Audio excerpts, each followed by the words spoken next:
So it's that time of year again where my family's asking me the same question. Primo, are you gonna make the Thankspanadas again this year? To which I always answer, of course. Yes! So what's a Thankspanada? Well, it's what it sounds like. It's an empanada made with all the leftovers of Thanksgiving. Okay, so those are the ingredients I had left over, but you're gonna have some different ones. It doesn't matter, that's the beauty about these empanadas. You can stuff them with just a little bit of everything that you have left over. You wanna make sure you have these discs. You find them in the frozen food section of like the Latin area where you get the platanitos and all that other good stuff. You thaw them, and then you're gonna have to roll them out.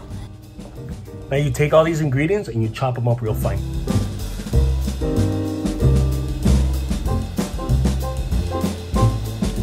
Now, a little bit of each of these goes into each one of these.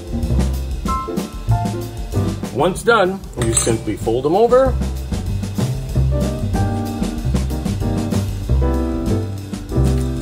Take a fork and crimp them shut.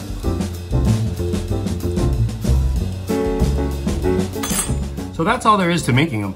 At this point, you have 3 questions to ask yourself. Do I want to bake them? Do I want to fry them? Or do I want to store them? They store really well. I recommend parchment paper to put in between each one and then store them in freezer bags. Otherwise, into the oil or into an oven. You want to egg wash them so they can get nice and golden brown if you stick them in the oven. Other than that, everything's up to you. Dip them in gravy, dip them in cranberry sauce, a mixture of both. Nacho cheese for all I care. Just have fun with them, and I hope you enjoy.